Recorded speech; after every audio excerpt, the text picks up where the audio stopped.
you're constantly reading the room. You're constantly looking at what you're doing and making sure that it's not inconveniencing anyone else. I'm here to tell you, if nobody has said this to you, you are not a burden.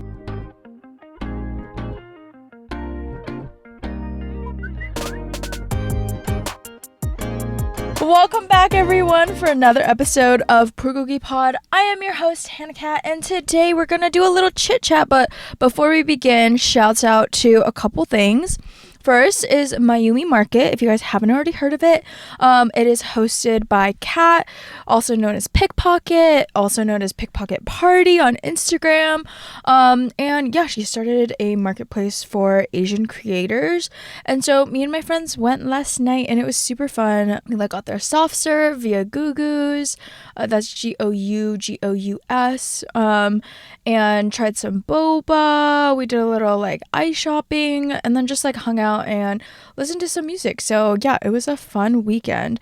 And another thing that I spontaneously did was I signed up for a half marathon. Am I going through a quarter life crisis, or did I just want to sign up for a half marathon?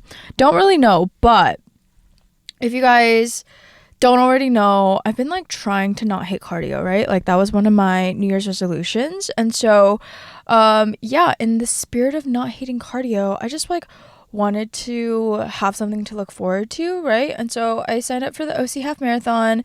That's in May, and your girl is a little nervous, but thankfully my friends who just ran the marathon gave me a lot of encouragement, and they were just saying it's just a mental thing. Once you get past probably double digits, so 10 miles, then you're home stretch. And so yeah, that's what I've been doing. It's just running and hanging out with my friends. So it was a really good week. I'm so thankful to have been able to just spend time with everyone.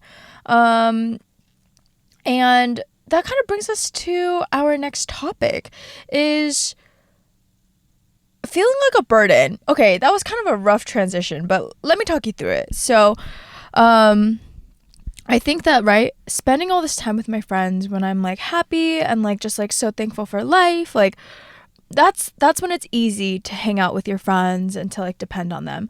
But I do think that it can be a little tougher to hang out with friends and feel cheery and upbeat when you're kind of going through it, right? I think that life is obviously gonna go up and down all the time. Honestly, I'm very this. I don't know if you guys know, but literally, if you read out my MBTI, I am an ESFP, and then I think there's that fifth letter that's supposed to say whether you're turbulent or not, and I am definitely turbulent. My emotions are always going up and down, and that's something that I really love about myself, actually, because I'm able to just feel things and feel things really deeply, right? But that being said, I think that when I am on the downward, in this little valley, and I have to share with my friends, or right, I go to my friends just for support and advice and all of that. I think that it can be tough because I have a tendency to feel like a burden, right? If I'm sharing something tough that I went through this week, I think that I'll kind of share and then feel bad about sharing, right? This person, I know that they're going through a lot, and maybe they don't have the capacity to be there for me, and so maybe next time I just shouldn't share, right? I think oftentimes it becomes, okay, this is a me problem, I need to just kind of shut it down to ensure that my friend is okay, right? I'm always looking out for other people rather than putting myself and my needs first.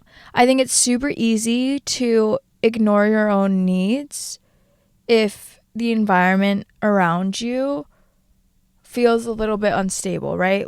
If you know that your parents are having a tough time at work or are just stressed out, you don't want to add to that, right? I think that if you are aware of social situations, probably hyper aware like me, then you're constantly reading the room. You're constantly looking at what you're doing and making sure that it's not inconveniencing anyone else. But I'm here to tell you, if nobody has said this to you, that you are not a burden, that your problems are not burdensome. and that the people around you love you and want you to share. Yeah, and doing a little bit more research.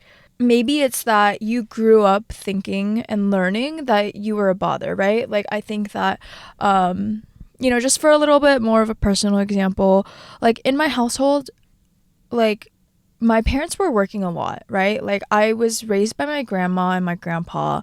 They like lived with us like literally my entire life. My grandma still lives with us. And my grandpa passed, but I think because I knew that like my parents are busy and like they were, potentially like stressed out, I just like kind of learned to be like independent, right? I think that this is like kind of where my hyper independence comes from is, oh, I'm the oldest child. I have to make sure that like I am okay so that I'm not adding on to my parents' plate. And right, you might be thinking to yourself like, oh, like you were so young, like how could you be thinking that? But you know how they say that like kids know way more than you think they do? I think this is like a classic case of like me being so aware, not really knowing what's going on, but me being aware enough to the point where I chose to like be a good girl, like be a good kid so that my parents had less to deal with, right? This is a blanket statement. This definitely does not apply to everyone, but oldest children, especially eldest daughters, have this tendency to feel like they have to like take on responsibility for their younger siblings as well as like for themselves, right? And so even when my parents kind of talk about how I was when I like was growing up and like what I was like as a kid, a lot of times they just kind of say how like I like didn't cry ever, right? So that's good. My parents are blessed for that. And that like I would just like always like chingyo my little sister, right? I think something that was kind of like instilled in me from a very young age was like, oh, take care of your sister, take care of your sister, which I like loved that role of taking care of my sister. Like I always felt like good, right? Like you know how when people are doing you a favor and they say, oh, it's my pleasure. Genuinely, it was my pleasure to take care of my sister. Like if she was struggling in school, like I would be the one to, kind of help with homework. Like I was good at math and science and all that. Or if like she didn't have anyone to hang out with, like it would always be like, oh, like take Kara along. And so as we were growing up, I think it became that like my sister grew up a little bit faster because she was always hanging out with me and my friends. And then it was also just like, oh, like I see her as a friend rather than as like a younger sibling. Like I think maybe this is potentially just Asian culture, but when it's like a younger sibling, right? There is that like hierarchy, like sibling natural birth order and all of that. And I think it can feel like, oh, I'm a third parent. And I think that is a role that I took on from probably like when we were like, when was my sister born? She was born when like we were like 3 or 4, when I was like 3 or 4. And then I probably felt that I needed to take care of her probably through elementary school. I think the bulk of it was elementary school. And then from there is when like she started hanging out with my friends and whatnot.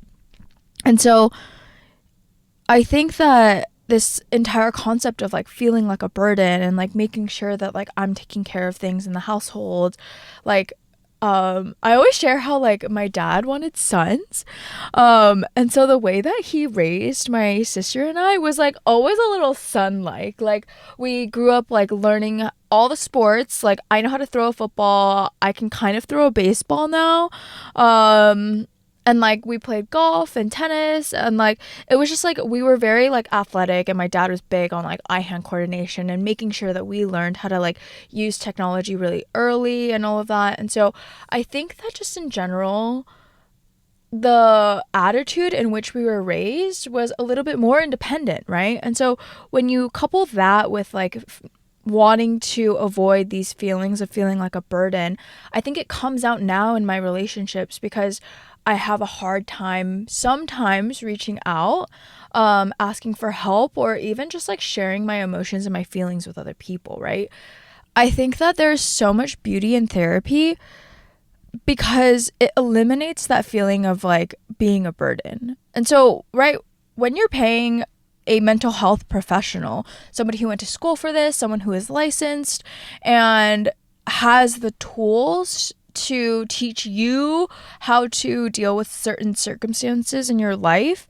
I think it makes it so that like I can openly share because, right, I'm paying for this, my insurance is paying for this, somebody is paying for this, someone is getting paid for this. And so like it's their job. Like I should be able to share as much and as freely as I want to. And I'm, I don't know if you, and you guys know that like I'm a very open person. And so I'm just sharing a lot all the time. And so when it came to therapy, I just saw so much beauty in that, because rather than having to share with my friends and then like overthink whether or not like, oh, do they have the capacity to deal with that? Like, oh, I didn't even ask them like what their bandwidth was and if they are like able to hold space for me.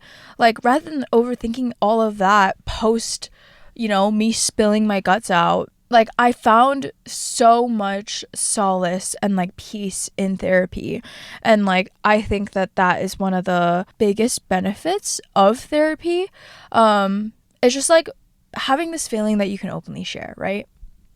And though I still share with my friends, like y'all know, I be trying to be like mysterious out here and like not share too much about my life, but then that never lasts very long. And so I'm just gonna accept myself for where I'm at and who I am.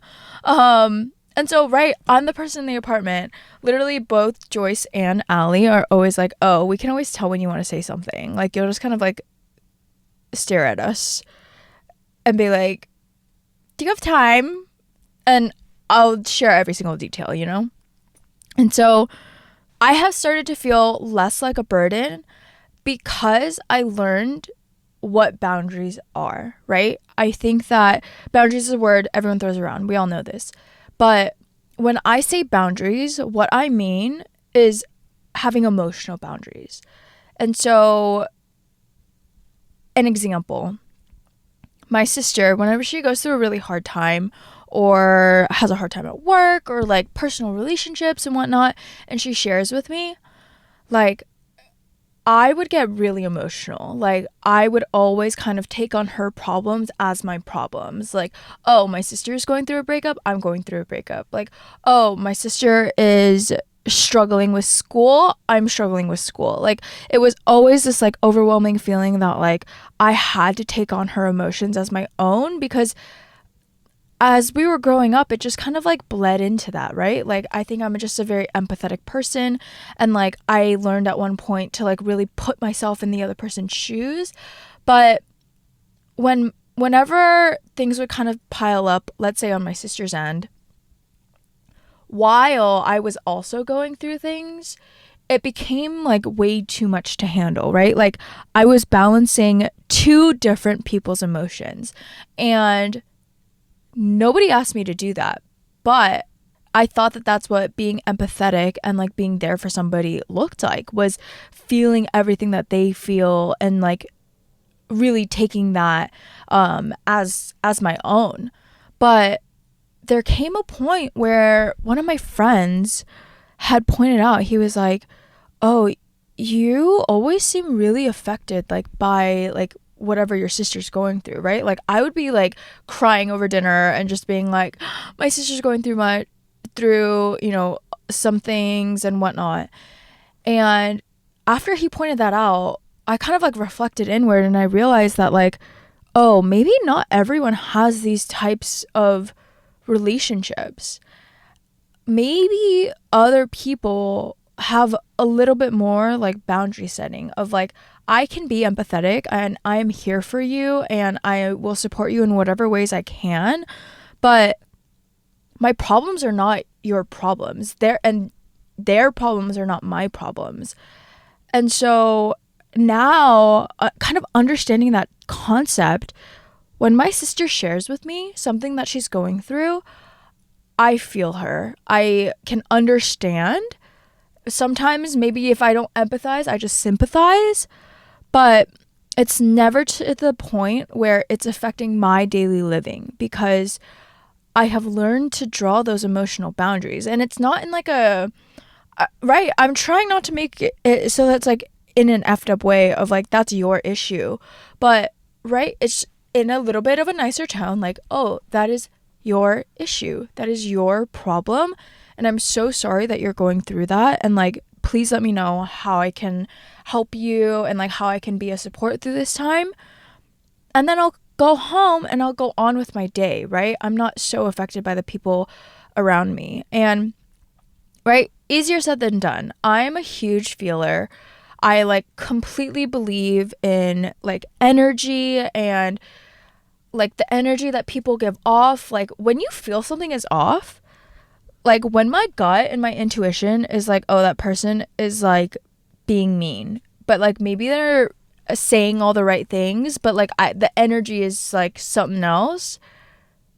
I feel that, right? And so I completely believe in energies and all that. And so you have to be careful with who you're sharing your energy with.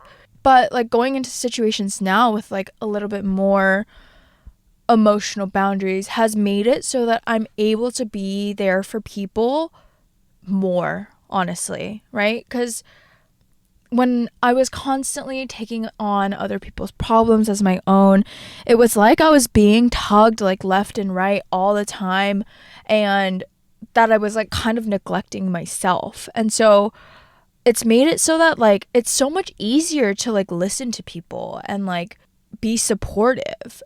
And it's made my life infinitely better. And so now, right, with that whole mindset of boundary setting, if I'm capable of setting emotional boundaries, that means that other people are too. And so by that logic, like that means I can share and not be so concerned that these people are taking on my problems as their own. Like, we're all adults now, right? We're grown. We're learning things. And so I can share, and if it's too much for somebody, then they can let me know. And right, I have to be understanding of that. It's not with malicious intent of like, you weren't there for me during like one of the hardest times of my life, like that whole thing. Like, it's not that. It's maybe that like the other person doesn't have the capacity, the other person doesn't have the bandwidth.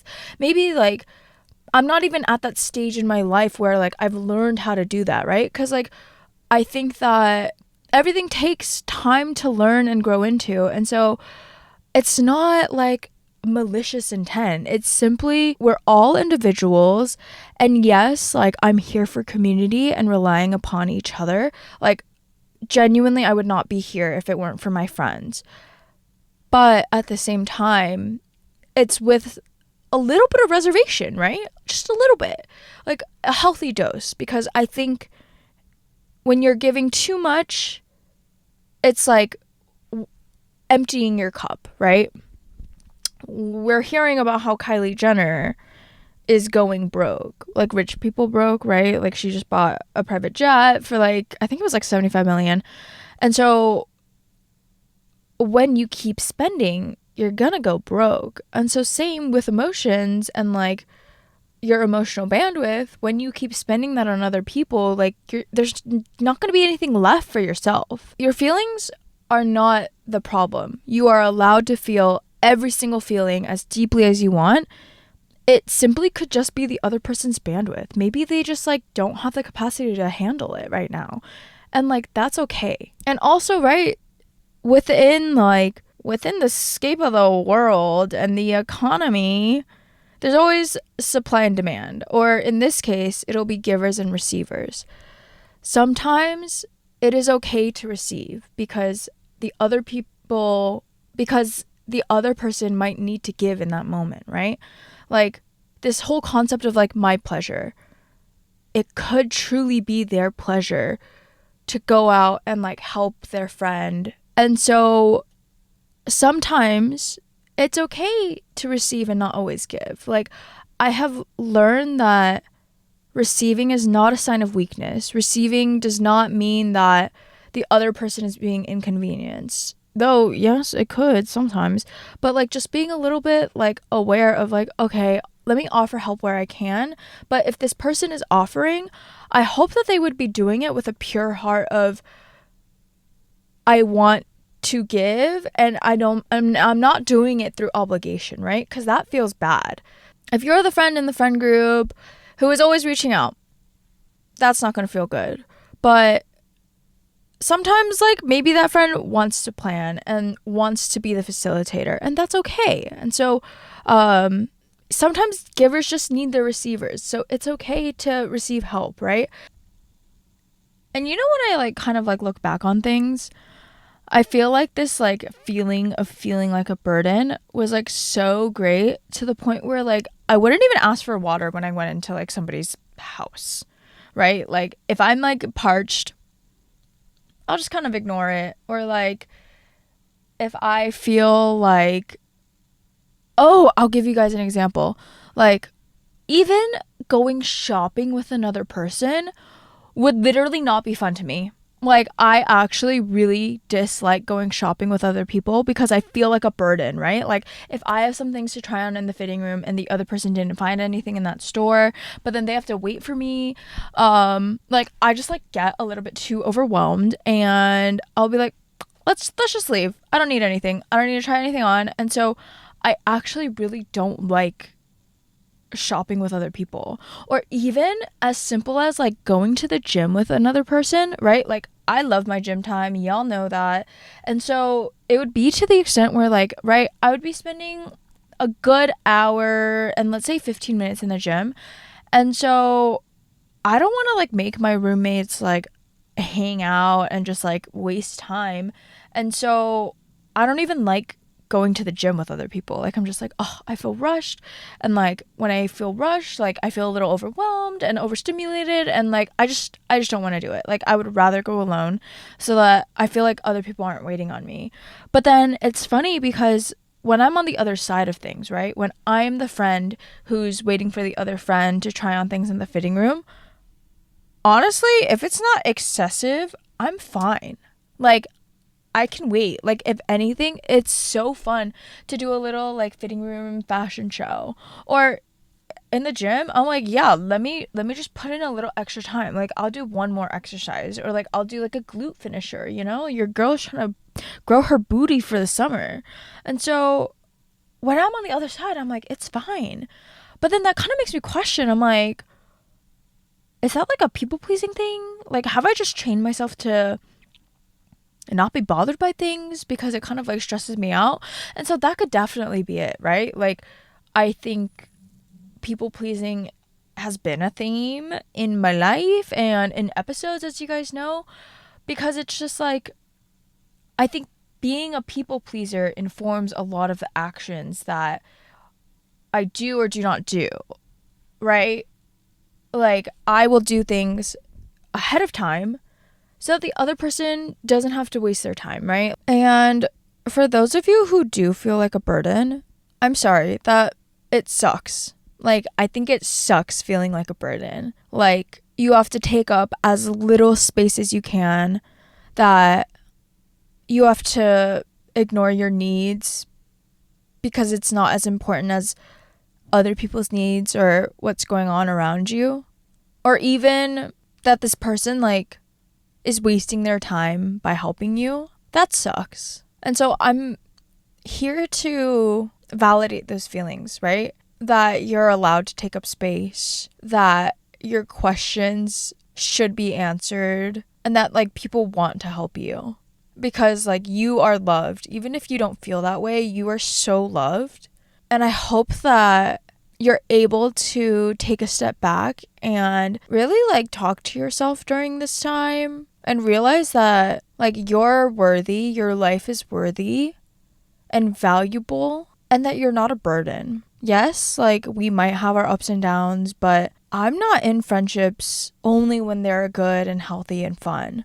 Like I'm there for you through the breakups, through the hard family times, like even when you just like are PMSing and like want to rant a little bit, like I'm here for you.